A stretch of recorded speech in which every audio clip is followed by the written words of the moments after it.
Dreams and meanings. Meanings and nightmares. What it means to die into a nightmare.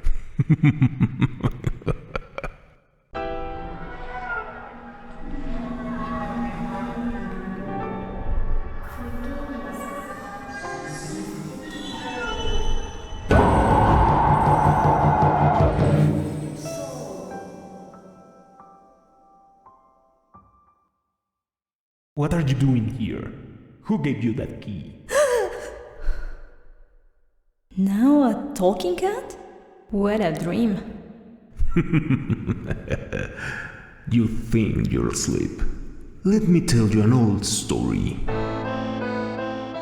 It is said that in the confines of the world of the dreams, there lives a being that feeds on the hot and sprouting blood of children that it managed to steal and put in a sack that makes them sleep instantly and irremediably. It is known that this skeletal monster uses dreams as bridge to reach our world, and that once here, it prowls in the dark looking for and stalking protected childs. But the Sagman does not act alone. He remains asleep until some human initiated in the arts of sorcery and black magic with ambitions for power or wealth invokes his services to perform rites that require the sacrifice of infant lives. Only then is this monstrous old man allowed to open the door of dreams and enter our world. Once the Sagman has fulfilled his mandate, he hands over his sack and a dagger to the true monster who has commanded him, which must pay with an offering soaked in the innocent and fresh blood of the infant. It is known that there is no way to breach this deal, as anyone who tries to steal his payment from the Sagman will invariably end up being eaten alive.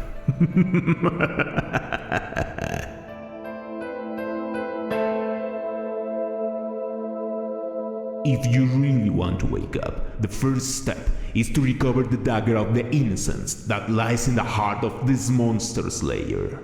A living labyrinth that constantly changes shape and it's never the same. With each step you take inside, you will allow him to look into yours, and he will use whatever he finds in there to defend the monster. If you manage to reach it, you will see it asleep in front of a great banquet. Before everything else, remember to touch absolutely nothing. Your very life depends on that. Look aside of the fireplace to find 3 locked doors. The key in your neck can open any of them, but you must choose wisely because you can use it only once. Alright, I'll follow along. How do I get to that labyrinth?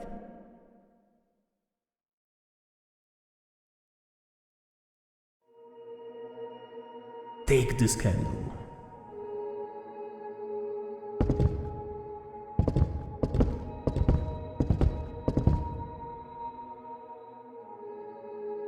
Now, draw a door on the wall.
Make sure you come back before the last grain of sun falls.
You think you're asleep. Let me tell you an old story. It is said that in the confines of the world of the dreams, there lives a being that feeds on the hot and sprouting blood of children that it managed to steal and put in a sack that makes them sleep instantly and irremediably.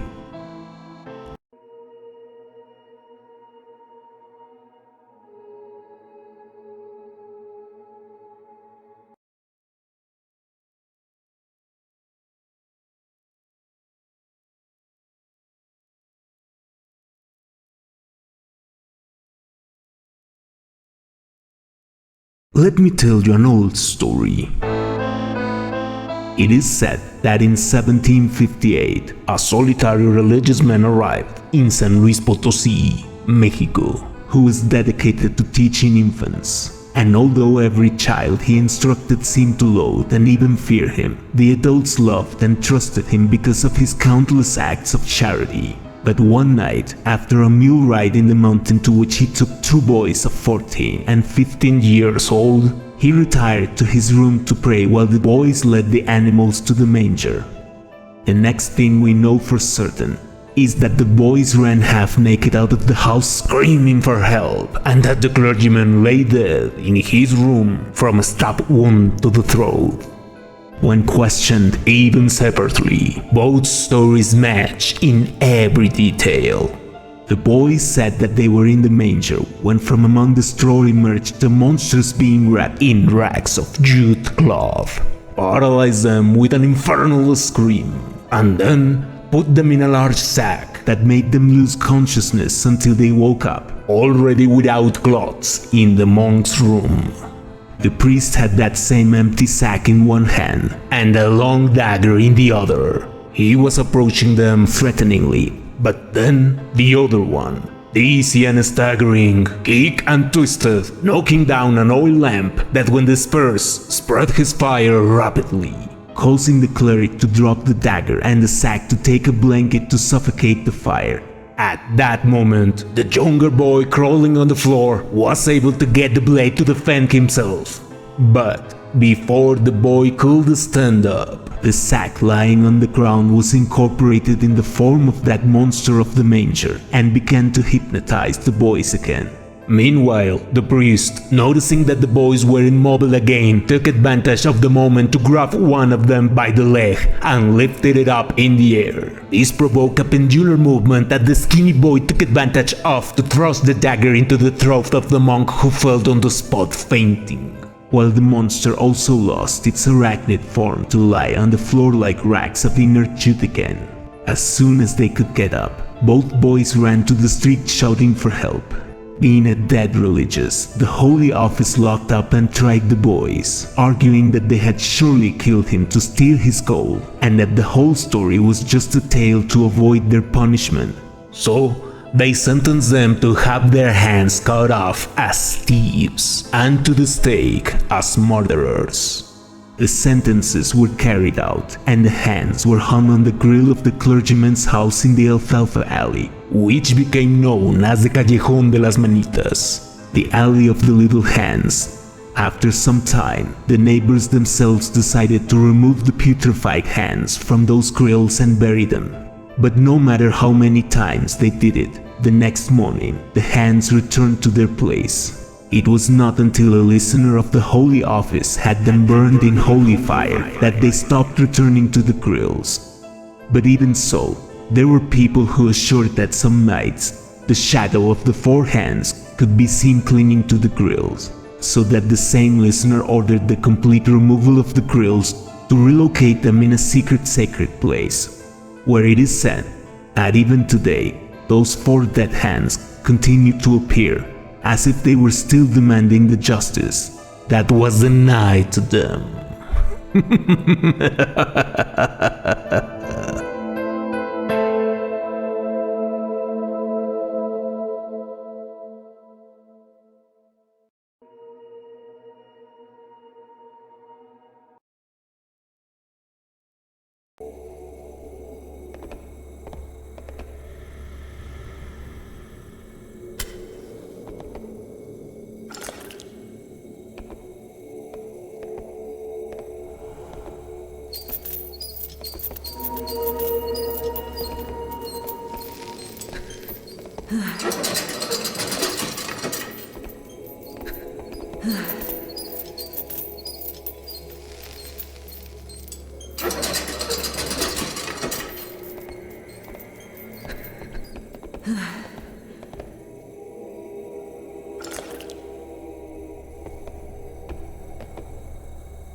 Let me tell you an old story.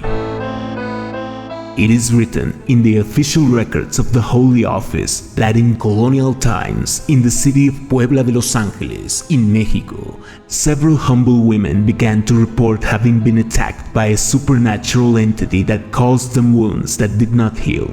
After being intensely interrogated and tortured, each and every one of them ended up confessing to having fornicate, either in consciousness or in dreams, with a demonic being dressed in a black cloak and hat, whose steed, also with black skin, gave off fire from its jaws and eyes. One of these confessions revealed that a woman from the high society of Puebla had not only healed her wounds, but that she was pregnant by the evil being and was planning to give birth in secret in a hidden hut in the mountains to later give the child up for adoption. Upon learning of this, an inquisitor from the highest rank traveled to the city of Puebla, where he met with a local priest who had the affection and trust of the people to help him locate the hut. But the kind priest, even after threats of being tortured if he did not cooperate, was incapable of betraying his people, because although he knew perfectly well the location of the hut of the healer of the mountain, he also knew that the Inquisitor would torture and kill all those who were involved. So he waited for him to leave to go straight to the site. When he arrived and saw the terrifying black steed, he searched through his cassock with his right hand for a bottle of blessed water and clung with his left hand to his silver crucifix, and after saying a short prayer, he forced the door to find the Indian midwife who attended the birth of a white woman lying on mats. Immediately, a shadow materialized, forming a hat and a black cloak, which he sprinkled with blessed water, which caused it to burst into flames and form a ball of fire that rose through the ceiling with shuddering screams. Meanwhile, the Inquisitor and a group of soldiers who had spied on the priest observed the fire leaving the house and hurried to enter also. Inside, the mother had already died, but from between her entrails the head of a pale creature that was struggling to finish coming out was peeping out. Suddenly, this being looked directly at the Inquisitor, directing a sharp and deafening scream at him, to which the torturer responded without hesitation with several sword blows directly to the belly of the mother's cadaver, with which he destroyed the creature. After these events, the Inquisitor had everyone arrested for demonic practices, but soon both the accused and the soldiers fell ill and died. Only the Inquisitor and the priest saved their life, and this ends the writing.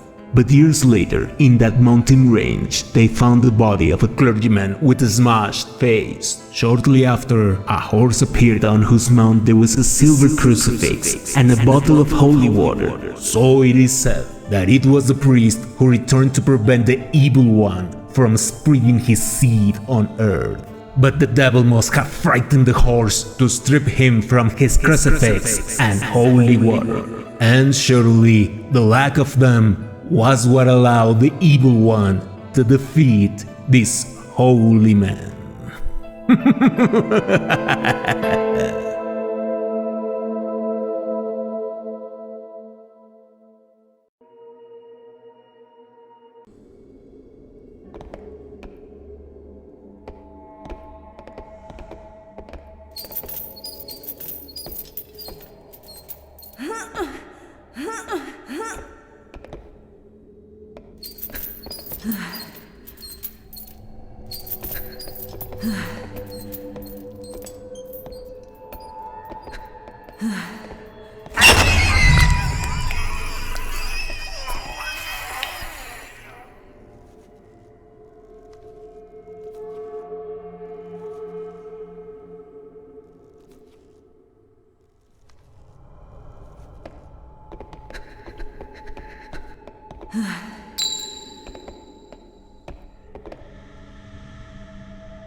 You're slow now, you listening to?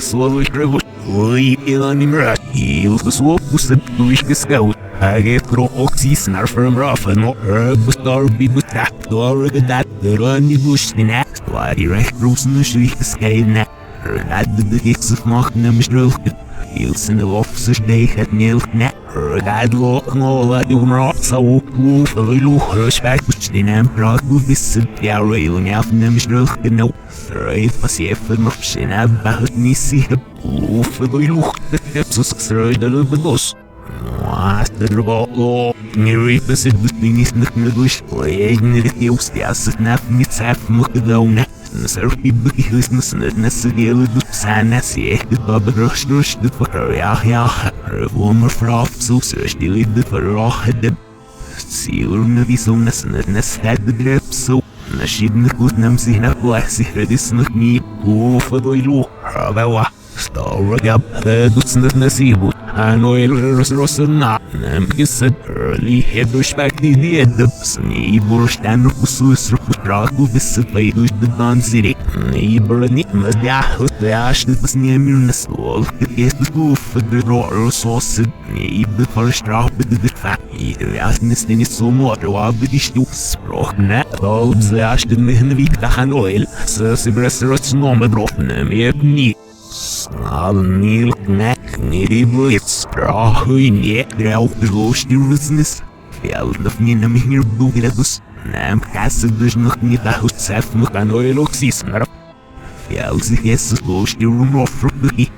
Nam gal mit in an so gib an oil util carrot nikus. So ich robust numbers pas mat nissen is an the carro. We host no we host. Aus mich waren de bitan de min orjnani facht me verfasst snake. Het droog sis naar de min noas de dan nummer from off the flow that last nurse. Ja, sni hier voxel weer die de loop liebers loop. We snap de rest in dat natuurlijk meer op autobus. Ora, ja lira bon that early sloop ne. Anoy loxis naar rofs naar dan irak neba. Oof, ook zo nam ze de blauwen zorgelijk met de smash de reep, ja, heel soepus. Met een afval nou zou, zijn dan reuluk de men, nam ze verdielus nem ha. Even een er het feit op het bestraft van de slol, het fire of wat ze de doen in de mochtstress. Praat du bis ze gaaf door negus. Strepen ze dat we ashte de muur dus nou klopt. So me here very much and last in the speech to so stick to me all so in a good snaps it me rock yeps ni mas bombs and nest nicht mehr fähig noch nur schnell the packet.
It's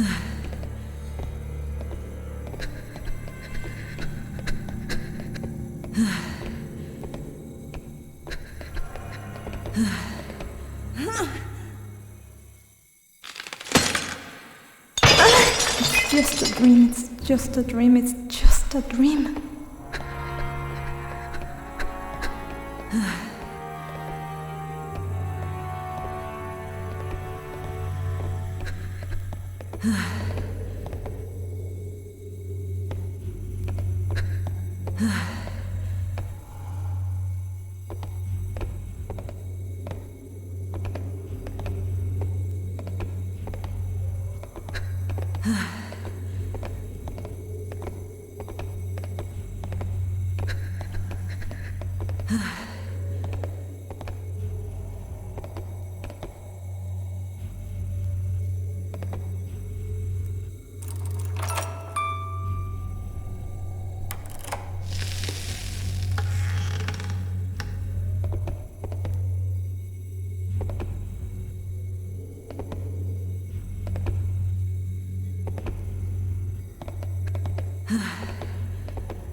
What may be missing in your life so that you feel the need to throw on your shoulders the weight of others? Do you have the dagger?